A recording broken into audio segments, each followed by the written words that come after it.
तो हेलो दोस्तों, स्वागत है आप लोगों का हमारे यूट्यूब चैनल में। तो आप लोग कैसे हैं? उम्मीद है बहुत ही अच्छे होंगे। तो आप लोगों के सामने मैं जो बातचीत चैप्टर था उसका प्रश्न उत्तर लेकर आए हैं, जो आज मैं इस वीडियो में प्रश्न उत्तर कराने वाले हैं। ठीक है दोस्तों, तो आप लोग ध्यान से देखिएगा। प्रश्न उत्तर आपको रटने की जरूरत नहीं पड़ेगी, एकदम रटने की बीमारी जो है ख़त्म कर देंगे। रटने की जरूरत नहीं है, 100% गारंटी है कि आज आपको यह प्रश्न उत्तर बिना रटे ही याद होने वाले हैं। ठीक है दोस्तों, सिर्फ हमारे साथ बने रहें। 5 से 10 मिनट की वीडियो में आपको क्या से क्या मिल रहा है देखते हैं। कहता है पहला प्रश्न की बातचीत संबंध में बेन जॉनसन और एडिसन का क्या राय है। तो पिछले वीडियो में हमने पढ़ाया था दोस्तों। इसके बाद आप सोल्यूशन करने पर आए हैं तो सोल्यूशन कर ही जाएंगे। देख सकते हैं दोस्तों। कहता है उत्तर, बातचीत के संबंध में बेन जॉनसन का मत है कि बोलने से ही मनुष्य का सही रूप का साक्षात्कार हो पाता है। ठीक है दोस्तों, तो बेन जॉनसन का कहना है कि बोलने से ही बेन से बेन और बोलना बेलना। तो बेन जॉनसन का मत है कि बोलने से ही मनुष्य का रूप का साक्षात्कार हो पाता है। यहीं पर एडिसन क्या कहते हैं, इसको देखते हैं हम दोस्तों। एडिसन का मानना है कि असल बातचीत सिर्फ दो व्यक्ति में होता है। एडिसन का मतलब मानना है कि असल बातचीत जो है दो व्यक्ति के बीच हो सकती है। इसका मतलब है कि जब दो आदमी होते हैं तभी वे दिल की बातें एक दूसरे से कर पाते हैं। तीन व्यक्तियों होने पर दिल की बातें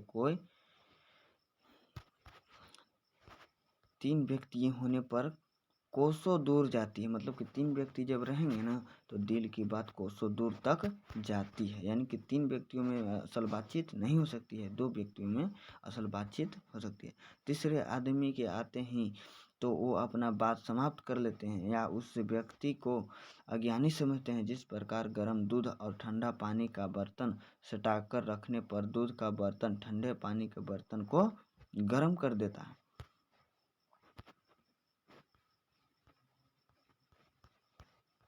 अगला क्वेश्चन अभी इसमें उत्तर है थोड़ा सा दोस्तों, जिसको हम देख लेते हैं। कर देता है, ठीक उसी प्रकार कोई व्यक्ति पास आकर बैठे तो उसका असर दो व्यक्तियों की बातचीत पर पड़ता है। मतलब कि देखिए दोस्तों, जब दो व्यक्ति बात कर रहे होते हैं और वही दो व्यक्ति जो हैं अपने बारे में ही बात करते हैं, ठीक है। और जब तीसरा व्यक्ति आता है तो इस तीसरा व्यक्ति के बात क्या करेगा कोई। इसीलिए जब दो व्यक्ति होते हैं, दो व्यक्तियों के बातचीत को असल बातचीत कहा जाता है दोस्तों। दो व्यक्तियों की बातचीत को असल बातचीत।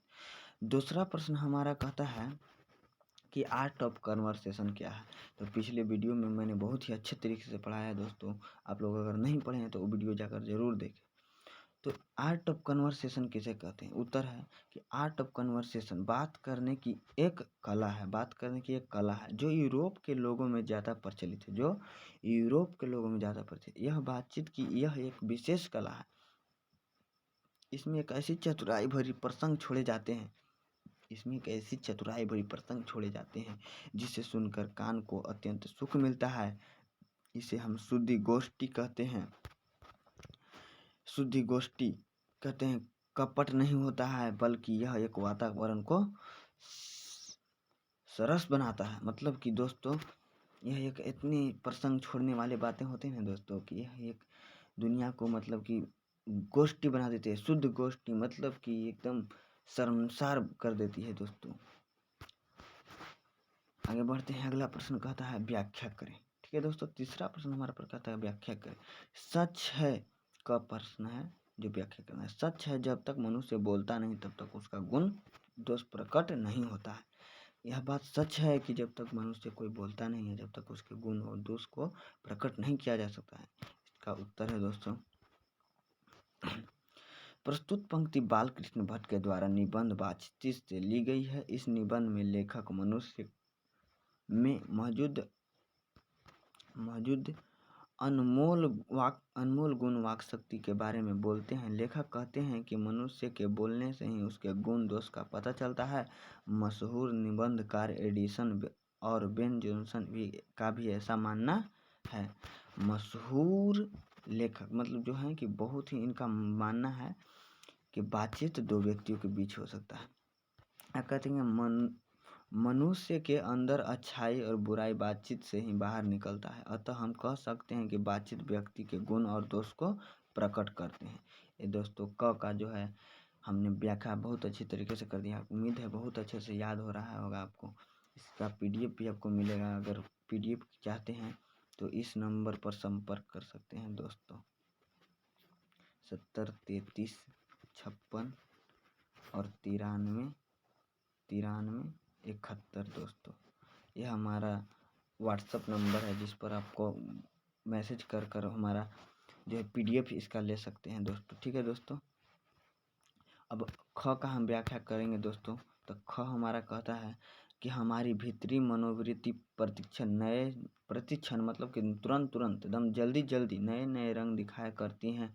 वह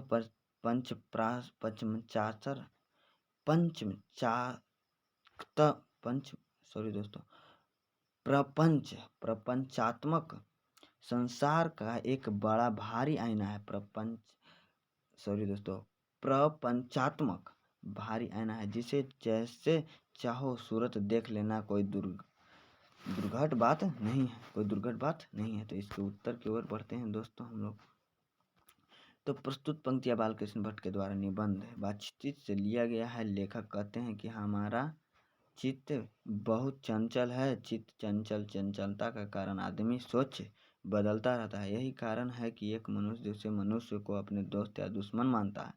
मतलब कहता है कि दोस्तों यह बात जो है लेखक कहने का मतलब इसी बात के कारण दो दोस्त और दुश्मन मानते हैं, लोग अपने को दोस्त या दुश्मन मानते हैं। विद्वान लोग हमें इससे बचपन की सलाह देते हैं। इसके लिए हमें अपने मन पर नियंत्रण रखना होगा। हमें हमेशा बातचीत पर नियंत्रण रखना चाहिए। ठीक है दोस्तों। अब हम लोग वस्तुनिष्ठ प्रश्नों को करने वाले हैं। वस्तुनिष्ठ प्रश्न का जवाब आप लोग बहुत अच्छे तरीके से दे सकते हैं और जल्दी दे सकते हैं, क्योंकि वस्तुनिष्ठ प्रश्न जो आपको पढ़ाए हैं सीधे वही प्रश्न है। इस सब में याद कर लिए दोस्तों तो आपको एकदम बहुत ही उम्मीद करता हूँ बहुत ही आसान लगेगी क्वेश्चन। तो देखते हैं पहला क्वेश्चन, बातचीत शीर्षक निबंध के निबंधकार का नाम बताइए। तो क्या है? बालकृष्ण भट्ट।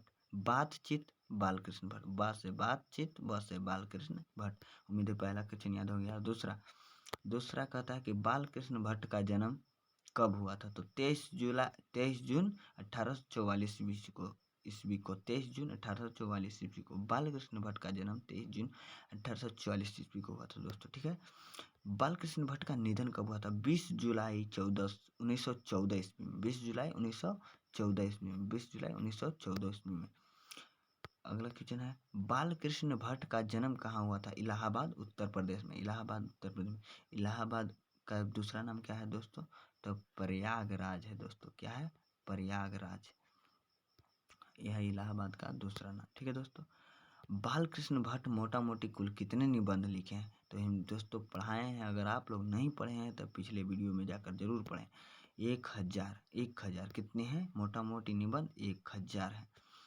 बालकृष्ण भट्ट नहीं दोस्तों, तो पूरा नाम लेकर ही पढ़े, जल्दी याद होगा दोस्तों। बालकृष्ण भट्ट के प्रहसन का नाम बताइए। दोस्तों गलती लिख दिया दोस्तों। प्रसंग होते हैं दोस्तों। तो ये हम आप लोग जानते हैं, जैसा काम वैसा परिणाम। सॉरी ये तो नहीं है दोस्तों। प्रसंग यह है दोस्तों। नई रोशनी का विषय, ये भी दोस्तों। आचार विमंडन, ये तीनों ये सही होंगे तीनों दोस्तों। तो आप लोग तीनों याद कर लीजिएगा, परीक्षा में डायरेक्ट पूछ सकते हैं दोस्तों। कहता है कि बालकृष्ण भट्ट में पढ़ने की अभिरुचि किससे जागी? माता पार्वती से। माता पार्वती देवी से। याद रखना दोस्तों, माता पार्वती देवी से जो है इनमें पढ़ने की उत्साह जागी थी। मतलब कि पढ़ने की अभिरुचि या पढ़ाने की अभिरुचि जो भी है सब। बालकृष्ण भट्ट किस युग के साहित्यकार थे? भारतेंदु युग। भारतेंदु युग नहीं रहेगा दोस्तों तो आप क्या मारेंगे? आधुनिक युग भी मार सकते हैं। क्या? आधुनिक युग, जो कि हम पिछले वीडियो में पढ़ाए हैं। अगर नहीं पढ़े हैं तो जाकर पढ़ लीजिएगा। ठीक है दोस्तों। अगला क्वेश्चन कहता है, दुर्घट शब्द का क्या अर्थ है? दुर्घट शब्द का अभी जस्ट पीछे हम प्रश्न में कराए थे दोस्तों। ऐसा कुछ जिसके घटित होने की आशा न हो।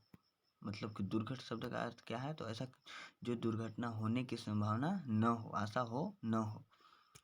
बालकृष्ण भट्ट क्या नहीं थे? महाकाव्यकार नहीं थे। महाकाव्यकार नहीं थे, वो तो एक निबंधकार थे, काव्यकार थोड़ी नहीं थे।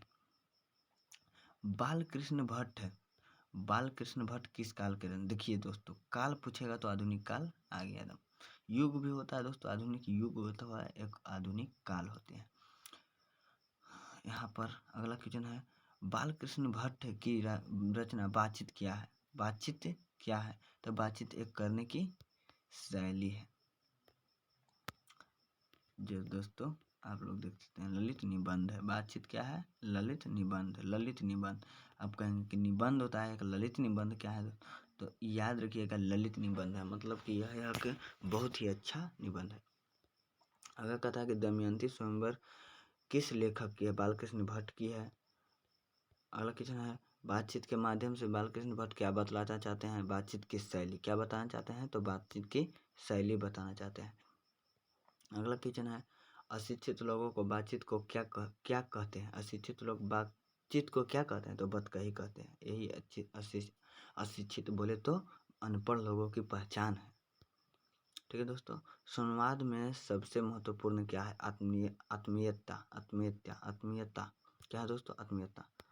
कहता है कौन सी रचना बालकृष्ण भट्ट की नहीं है? परीक्षा गुरु। जो दोस्तों हम सब लोग सब पढ़ाए, नूतन ब्रह्मचारी क्या है? तो है बालकृष्ण भट्ट की रचना है। स्वभाव का अभाव भी है, 100,001 सुजान भी है। परीक्षा गुरु जो है ये नहीं है, मतलब कि इसका उत्तर जो है परीक्षा गुरु हो जाएगा। नहीं पूछ रहा है दोस्तों। ठीक है दोस्तों, यहाँ पर पूछता है कि मनुष्य की बातचीत का उत्तम तरीका क्या है? तो मनुष्य की बातचीत का उत्तम तरीका क्या है दोस्तों? मनुष्य की बातचीत का उत्तम तरीका आप लोगों को पढ़ाए हैं दोस्तों। मनुष्य की बातचीत का उत्तम तरीका है आवक होकर अपने से बातचीत करना। आवक होकर अपने से मतलब कि अकेले में जो है बातचीत करना सबसे अच्छा बात है। ठीक है दोस्तों, अगला क्वेश्चन कहता है, बालकृष्ण भट्ट कौन से मासिक पत्रिका निकाला था? तो हिंदी प्रदीप नामक पुस्तिका निकाला था। बालकृष्ण भट्ट के पिता पेशे से क्या थे? व्यापारी थे। क्या थे? लिखा हुआ था कि बालकृष्ण भट्ट के पिता एक व्यापारी थे, जिनके नाम क्या था? इनके पिता का नाम क्या था? तो बेनी प्रसाद भट्ट था। इनके पिता का नाम क्या था? बेनी प्रसाद भट्ट था। पूछेगा बालकृष्ण भट्ट के पिता का नाम क्या था? तो बेनी प्रसाद भट्ट थे, जो एक व्यापारी थे। जो एक क्या थे? व्यापारी थे। बातचीत शीर्षक निबंध के अनुसार कुछ सुना। एक सेकंड दोस्तों, अनुसार मवाद या धुआं जमा रहता है, वह भाप बनकर उड़ जाता है। कैसे? बातचीत करके मतलब कि जब आप कोई से बातचीत नहीं करते हैं ना, तो आपके मन में उल्लास बहुत सारे बातें अटकी रहती हैं, जो दोस्तों बातचीत करने से उड़ जाते हैं। जो क्या हो जाते हैं? बातचीत करने से उड़ जाते हैं। अगला क्वेश्चन है लास्ट हमारे पास दोस्तों, 22 क्वेश्चन। कहता है कि बातचीत शीर्षक निबंध के अनुसार रस का समुद्र किनकी बातचीत से उमड़ चला आता है? किनकी रस से? दो हमजोली सहेलियों की बातचीत से। ये दोस्तों कन्फर्म है कि ये परीक्षा में पूछता है। तो आप लोग इस क्वेश्चन को जितना ज़्यादा रट। तो दोस्तों इसी के साथ आज का हम यह वीडियो समाप्त करते हैं। तो इस वीडियो को ज़्यादा से ज़्यादा लाइक करें और शेयर करें। हिंदी के आपको कोई भी प्रॉब्लम हो तो हमें इस नंबर पर संपर्क करें। कोई प्रॉब्लम हो, हम आपको PDF भी देंगे और नोट्स भी देंगे। ठीक है दोस्तों, तो थैंक यू। कैसे हैं आप लोग? बहुत ही अच्छे रहिए और खुश रहिए। तब तक के लिए धन्यवाद।